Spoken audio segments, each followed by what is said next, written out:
Hello friends, मैं हूं आशीष गुर्जर। आप सबका फिर से एक बार स्वागत है हमारे यूट्यूब चैनल द गुर्जर गुरु पे। आज हम बात करने वाले स्टैंडर्ड 11th का अकाउंटिंग टर्मोलॉजी के बारे में। जो ये फर्स्ट चैप्टर अभी हम सीख रहे हैं ना, उसके रिलेटेड हमने सब कुछ सीख लिया है। अब बाकी जो है वो मेन फंडा है, जो मेन सबसे ज़्यादा एग्जाम में पूछा जाता है वो है कि terminology of accounting. Is it clear? तो अब हमारे पास 46 टर्म है। इन हर एक टर्म को वन बाय वन हम सीखने वाले हैं। ये सारे एक ही लेक्चर में नहीं खत्म होने वाले, ये 3 to 4 लेक्चर्स लगेंगे। So let's begin. Accounting terminology है क्या? तो आप बोल सकते हो ये अकाउंट का लैंग्वेज है। कोई अलग अलग टर्म होते हैं, उसको कैसे यूज किए जाते हैं अकाउंट में, उसका मीनिंग क्या होता है, ये सारी चीजें यहाँ पे हमें ये सीखना है। बहुत सारे टर्म आपके लिए नए आने वाले हैं। यहाँ पे अल्फा बीटा गामा ये सारी चीजें अब नहीं है, बहुत सारी नई चीजें आने वाली है। तो इन चीजों को हमें पहले सीखना और समझना पड़ेगा, तब जाके आगे आपको कुछ समझ में आएगा। अब अगर अकाउंटिंग टर्मोलॉजी की बात करें तो उसमें सबसे पहले है बिजनेस ट्रांजेक्शन। चलो, बिजनेस ट्रांजैक्शन का मतलब क्या होता है? ये रहा हमारा बिजनेस ट्रांजैक्शन। अब देखो, बिजनेस ट्रांजैक्शन का मतलब क्या है? दो लोगों के बीच में कोई प्रोडक्ट की लेन देन होती है, उसके बदले में पैसे की लेन देन होती है, ये बिजनेस हो गया। समझ में आया? फिर से एक बार, क्या करना है? सपोज मैं आपको एक प्रोडक्ट प्रोवाइड करता हूं और आप उसके बदले में मुझे पैसे देते हैं, तो ये बिजनेस हो गया।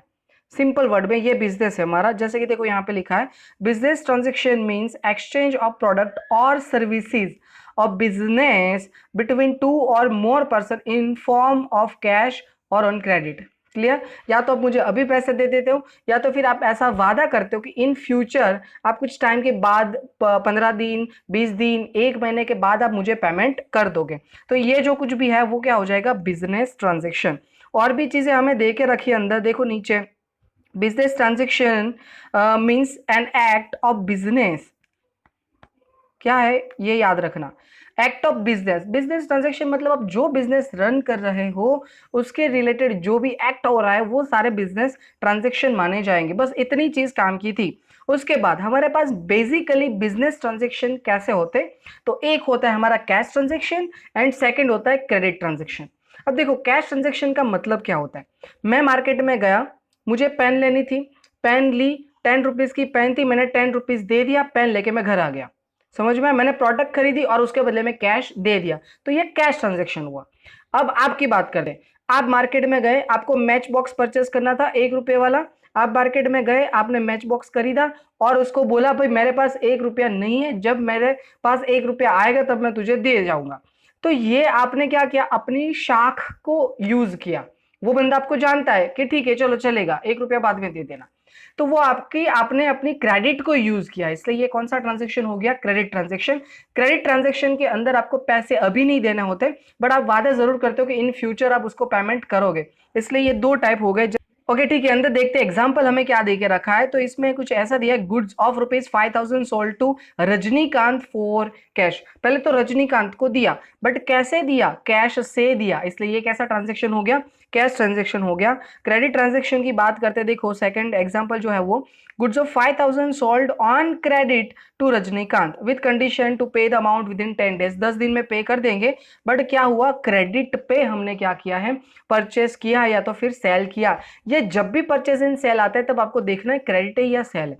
अभी तो बहुत ही क्लियर लिख दिया था क्रेडिट एंड कैश, बट जब आप आगे जाओगे तब आपको रिकॉग्नाइज करना पड़ेगा। ये सारी चीजें हम सेकंड चैप्टर में सीखने वाले हैं, अभी के लिए उसको स्किप करते हैं। जस्ट इतना याद रखो कि हमारे पास कैश ट्रांजेक्शन और क्रेडिट ट्रांजेक्शन वैसे करके बिजनेस ट्रांजेक्शन होते हैं। तो ये था हमारा फर्स्ट पॉइंट। नाउ अब बात करते हैं सेकंड पॉइंट, इवेंट की। अब इवेंट क्या होता है? बहुत ही सिंपल वर्ड में बोलूं ना, जैसे हम जो इवेंट ऑर्गेनाइज करते हैं इसकी बात नहीं हो रही है यहाँ पे। सिंपल वर्ड में बोला जाए तो जो आपको आउटपुट मिलेगा वो आपका इवेंट हो जाएगा। समझ में? यहाँ पे थोड़ा अलग मतलब है। जैसे कि सर, मान लो कि मैं कोई चीज 10,000 में परचेस करता हूँ, उस चीज को परचेस करने के बाद वहां से लेके, मतलब शॉप से लेके घर पे लाने तक 1,000 का एक्स्ट्रा एक्सपेंस हुआ। सो टोटल मेरा एक्सपेंस हो गया 11,000 का। नाउ अब यही चीज मैं सेल करता हूँ 15,000 रुपीज में। अब मैं मार्केट में 15,000 रुपीज में अगर वही चीज सेल करूंगा तो मुझे प्रॉफिट कितना होगा? 4,000। मतलब मुझे रिजल्ट क्या मिला? जिस चीज को मैंने परचेस किया था, जिस चीज को मैंने सेल किया, उसका मुझे आउटपुट मिला 4,000 रुपीज। यही हो गया मेरा रिजल्ट, यही हो गई मेरी इवेंट। Is it clear? यहाँ पे सिंपल वर्ड में लिखा है, देखो Event is recognized as an incidence. Event means situation or result created from transaction. जो ट्रांजेक्शन करते हो उससे जो सिचुएशन क्रिएट होती है, जो रिजल्ट मिलता है, उसको इवेंट माना जाएगा। जैसे कि यहाँ पे एग्जांपल है 5000 का लिया है, 3500 एक्सपेंस हुआ, 1500 बचा, इसको क्या बोलेंगे? It is result, thus it is an event. जो भी आपको रिजल्ट या तो फिर जो भी आपको आउटपुट मिलेगा वो आपके लिए इवेंट हो जाएगा। आई होप कि ये क्लियर हो गया। नाउ थर्ड पॉइंट है वो है हमारा कैपिटल। सबसे इंपॉर्टेंट, बहुत बार यूज होने वाला है कैपिटल। कैपिटल हर एक सम में कैपिटल आएगा, क्योंकि कैपिटल के अलावा बिजनेस ओपन हो ही नहीं सकता।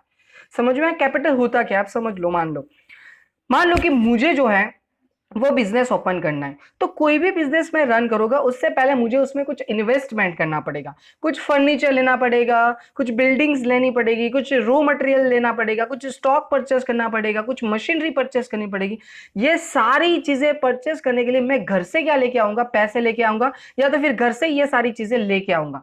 ये जो भी कुछ लेके आता हूं, कौन? मैं मतलब कौन? मैं ऑनर हूं बिजनेस का। ये क्या हो गया? कैपिटल हो गया।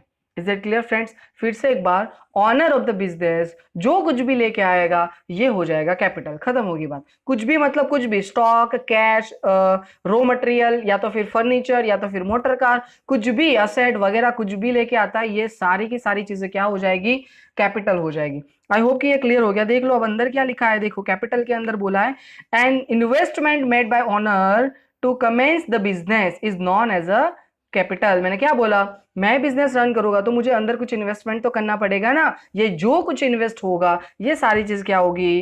कैपिटल हो जाएगी। जैसे कि यहाँ पे एग्जांपल दिया है, ऑनर ब्रॉट ₹10,000 कैश लाया, फर्नीचर लाया 6,000 का, गुड्स लाया 8,000 का, और इससे हमें पता चला कि टोटल इसका क्या होगा? तो 10,000 प्लस 6,000 प्लस 8,000, सो ऑनर का कैपिटल 24,000 हो गया। बस इतना सा सिंपल था।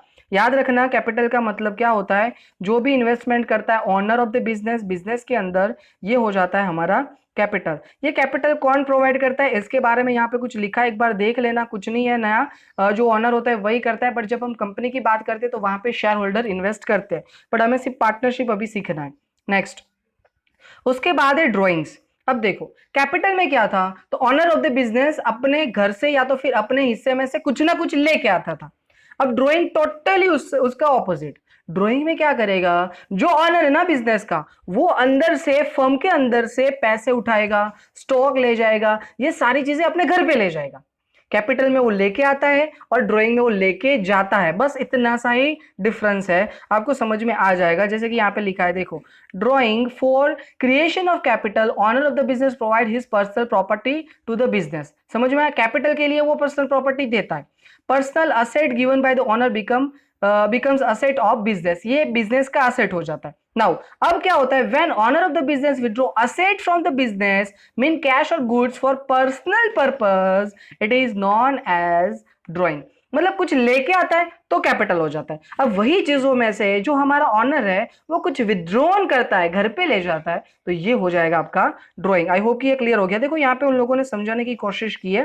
कैपिटल कब होगा? तो व्हेन ऑनर या तो फिर owner of the business provide goods और असेट, जब प्रोवाइड करते हो तो ये कैपिटल हो जाता है। तो वहीं पे अगर आप विड्रॉन करोगे, बराबर, owner of the business asset या गुड्स या पर्सनल पर्पस के लिए विड्रॉन करता है, तो ये क्या हो जाएगा? ड्राइंग हो जाएगा। Is it clear? I hope कि ये क्लियर हो गया। बहुत ही इजी था और ये दोनों पॉइंट बहुत ही काम में आने वाले हैं। नाउ नेक्स्ट, अब हमारे पास पॉइंट लायबिलिटी। अब देखो लायबिलिटी क्या होता है। वैसे तो एक बार मैंने जो आगे पॉइंट समझा रहा था उससे पहले समझा दिया है, मतलब आगे के लेक्चर में। फिर से एक बार, लायबिलिटी का मतलब हमारे ऊपर जो डेप्ट है, हमें किसी को जो पैसे देने हैं, वो मेरी लायबिलिटी। जैसे कि मान लो कि आप लोग मेरे पास पढ़ रहे हो और आप लोगों को मुझे देना है 10,000, सबको 10,000 देना है। अभी भी आप लोगों ने मुझे 10,000 पे नहीं किया है, तो ये आपकी लायबिलिटी और मेरी क्या हो जाएगी? असेट हो जाएगी। सिंपल फंडा है, हमें किसी को पे करना है, ये लायबिलिटी होगी। यहाँ पे देख लो, लायबिलिटी तो क्या होता है? तो amount payable by the business for credit purchase of goods, asset और amount payable for borrow money is known as a liability. हमने किसी के पास से बोरो किए हैं पैसे, उसको पे करना है तो ये भी लाइबिलिटी। हमने किसी के पास से क्रेडिट पे परचेज किया है, कुछ भी हो सकता है, गुड्स हो सकता है, एसेट हो सकता है, उसको रिपेमेंट करना है तो ये भी मेरी क्या हो जाएगी, लाइबिलिटी मानी जाएगी। और लाइबिलिटी को बेसिकली दो हिस्सों में बांटा जाता है, एक होता है इंटरनल लाइबिलिटी और दूसरा होता है एक्सटर्नल लाइबिलिटी। तो दोनों को अच्छे से समझ लो क्योंकि इसमें बहुत सारे लोग कंफ्यूज हो जाते हैं। इंटरनल लाइबिलिटी क्या होता है, अब देखो जो बिजनेस का ऑनर है ना वो कैपिटल देगा। अब जो बिजनेस है ना वो भी एक अलग एंटिटी है। जैसे कि मान लो मैं, तो भाई एक आशीष सर है वो अलग बंदा है, तो अगर मैं बिजनेस रन करूंगा ना तो मेरा बिजनेस भी एक अलग एंटिटी हो जाएगा। जैसे कि एग्जांपल लेते हैं, आप रिलायंस इंडस्ट्री को जानते हो, तो आप इस पे कोई फॉल्ट आया तो आप कैश करोगे तो आप डायरेक्टली किसके ऊपर करोगे, रिलायंस इंडस्ट्री के ऊपर। आप मुकेश चाचा के ऊपर नहीं करोगे, समझ में आया ना। आप डायरेक्टली केस किसके ऊपर करोगे, रिलायंस इंडस्ट्री, क्योंकि Reliance industry is an entity, वो एक खुद एंटिटी है, वो खुद एक बंदा है। हाँ वो आर्टिफिशियल एंटिटी है, समझ में आया। हम नेचुरल एंटिटी है पर वो एंटिटी है, इसीलिए यहां पे बोला गया है कि जो फर्म होती है उसको मैं पैसे दूंगा, मतलब मैंने पैसे दे दिए तो फर्म को मुझे रिटर्न करने पड़ेंगे, तो ये फर्म की क्या हो गई, लायबिलिटी हो गई। ये कौन सी लायबिलिटी हो गई, इंटरनल लायबिलिटी। मतलब जो ऑनर ऑफ द बिजनेस है उसके रिलेटेड जो लायबिलिटी होती है ना वो इंटरनल होती है। और थर्ड पार्टी रिलेटेड जो लायबिलिटी होती है वो कौन सी लायबिलिटी हो जाएगी, एक्सटर्नल लायबिलिटी हो जाएगी। जैसे कि सर थर्ड पार्टी में कौन होता है, हमने क्रेडिट पे परचेस किया तो जो हमारे क्रेडिटर्स है वो थर्ड पार्टी हो गए, वो ऑनर ऑफ द बिजनेस नहीं है। हमने किसी के पास से लोन लिया, बैंक के पास से लोन लिया, तो ये हमारी थर्ड पार्टी हो जाएगी। ये सारी की सारी एक्सटर्नल लायबिलिटी हो जाएगी। Is it clear, I hope कि क्लियर हो गया। इंटरनल मतलब ऑनर के रिलेटेड, एक्सटर्नल मतलब थर्ड पार्टी रिलेटेड। क्लियर, यहाँ पे है हमारे पास। और इंटरनल में भी दो पार्ट है, जैसे कि करंट है, नॉन करंट है, वो अभी आने वाला है समझेंगे। इसमें भी दो पार्ट है, करंट है, नॉन करंट। नाउ अब देखो जो इंटरनल लायबिलिटी और एक्सटर्नल लायबिलिटी हमने समझा ना, वो पूरा का पूरा पॉइंट यहाँ पे कवर हो गया। देखो ये internal liability and external liability यहाँ पे एक्सप्लेन किया है, देख लो जरा। यहाँ पे बोला है in according to the business and owner are treated as a separate entity. जो बिजनेस है वो ओनर से सेपरेट एंटिटी है। Then when owner of the business provide the capital to the business, it is become internal liability। जब honour provide करता है तो internal liability होता है। और एक्सटर्नल लायबिलिटी की बात करते हैं तो यहाँ पे देखो सेकंड पे मतलब amount payable by the business to the third party for credit purchase of goods asset etcetera, कुछ भी परचेस कर रहे हो ये हो जाएगी आपकी एक्सटर्नल लायबिलिटी। इन लोगों ने एक और समझाया है चार्ट बना के, देखो नीचे आ जाओ, ये रहा देखो। इन लोगों ने एक्सप्लेन किया बिजनेस लायबिलिटी को on the basis of relation. First है इंटरनल लायबिलिटी, तो ये लायबिलिटी टुवर्ड्स ओनर्स, जो अपने खुद के ओनर है उसके रिलेटेड जो लायबिलिटी होती है वो। और एक्सटर्नल लायबिलिटी मींस क्या होता है, liability toward third parties, creditors है, किसी के पास से एसेट परचेस किया है, किसी के पास से गुड्स परचेस किया है क्रेडिट पे, हाँ, तो ये सारे क्या हो जाएंगे हमारे इंटरनल एक्सटर्नल लायबिलिटी हो गए। नाउ अब सेकंड फंडा हमें सीखना है वो है current liability and non current liability. देखो सिंपल वर्ड में बोला जाए तो जो शॉर्ट पीरियड के लिए होता है ना वो करंट होता है, और जो लॉन्ग पीरियड के लिए होता है वो कौन सी हो जाएगी आपकी, नॉन करंट या तो फिर लॉन्ग टर्म लायबिलिटी। दो वर्ड है उसके लिए। अब पहले करंट की बात करते हैं, तो करंट का बेसिकली उसका पीरियड होता है कि एक साल से कम पीरियड तक जो लायबिलिटी आपकी होती है वो हो जाएगी करंट, और एक साल से ज्यादा के लिए जो होता है वो कौन सी हो जाएगी आपकी, नॉन करंट। एग्जाम्पल लेते हैं, सपोज आपके वहां पे जो दूध वाला आता है उसको आप एवरी मंथ पे पेमेंट करते हो। अब आप ऐसा होता है कभी कि भाई दूध वाला आया, उसको बोलोगे भाई हम आपके पास से क्रेडिट पे परचेस करना चाहते हैं, तो वो बोलेगा हाँ ठीक है, तो पेमेंट कब करोगे आप, तो एक महीने के बाद से ही होता है। पर आप कभी उसको बोलो कि भाई 2 साल में एक बार पेमेंट करूंगा, बोलो समझ में आया। तो ऐसा कोई चलेगा, नहीं चलेगा। न्यूज़पेपर में ऐसा चलेगा, नहीं चलेगा। इसमें आपको एवरी मंथ पेमेंट करना पड़ता है। तो ये कौन सी लायबिलिटी हो गई, करंट लायबिलिटी हो गई। और नॉन करंट लायबिलिटी मतलब लंबे टाइम के लिए, जैसे कि आप बैंक के पास गए, बैंक को बोला मुझे लोन चाहिए, तो बैंक बोले कितने की लोन, आपने बोला 10 लाख की लोन। अब वो 10 लाख की लोन देगा तो क्या कल ही आके बोलेगा कि लाओ मुझे पैसे दे दो, नहीं बोलेगा। कि एक महीने के बाद बोलेगा, नहीं बोलेगा। उसके लिए कम से कम 1-2 साल तो चाहिए ना आपको। इसका पीरियड 1 साल से ज्यादा होता है। वैसे तो अगर आप लोन की बात करें तो वो 10 साल, 20 साल, 30 साल वैसे लॉन्ग टर्म के लिए होते हैं। जस्ट समझने के लिए अभी समझा रहा हूं, इज इट क्लियर। तो जिसका टाइम पीरियड 1 साल से कम है वो शॉर्ट टर्म या तो फिर करंट लायबिलिटी, और जिसका टाइम पीरियड 1 साल से ज्यादा है उसको नॉन करंट या तो फिर लॉन्ग टर्म लायबिलिटी हम बोलेंगे। आई होप कि ये क्लियर हो गया। ओके देखो इन लोगों ने यहाँ पे एक्सप्लेन भी किया है, देख लो ये क्या है भाई, business liability on the basis of time. तो देखो जो शॉर्ट टर्म की बात करते हैं उसको क्या बोलेंगे, पेबल विद इन 1 ईयर या तो फिर लेस देन 1 ईयर, और जिस पीरियड को मोर देन 1 ईयर जिसका पीरियड है वो क्या हो जाएगा हमारा लॉन्ग टर्म या तो फिर नॉन करंट लायबिलिटी हो जाएगा। आई होप कि ये क्लियर हो गया है। नाउ इसके बाद है हमारा असेट। अब देखो असेट जो पॉइंट है ना वो बहुत ही बड़ा पॉइंट है। असेट के अंदर हमारे अलग अलग टाइप है, जैसे कि नॉन करंट है, फिक्टिशियस है और रियल असेट है। वो सारी चीजें हमें सीखनी है। अभी स्टार्ट करेंगे तो इसमें सब कवर नहीं कर पाएंगे, इसलिए आज हम यहां तक ही रखते हैं। नेक्स्ट वीडियो में हम कंटिन्यू करेंगे असेट से। आई होप कि ये समझ में आ गया है। अगर नहीं समझ में आया तो फिर से एक बार देख लो पूरा वीडियो, और फिर भी नहीं समझ में आता तो कमेंट में लिखिए। और अगर ये वीडियो अच्छा लगा है तो लाइक करके आपके फ्रेंड को शेयर कर दीजिए, ताकि वो भी इसका बेनिफिट ले सके। और अगर नए हो तो चैनल को सब्सक्राइब जरूर कर लेना और बेल आइकन को प्रेस कर देना, ताकि आप लोगों को नए नए वीडियोस की नोटिफिकेशन मिलती रहे। Thank you so much.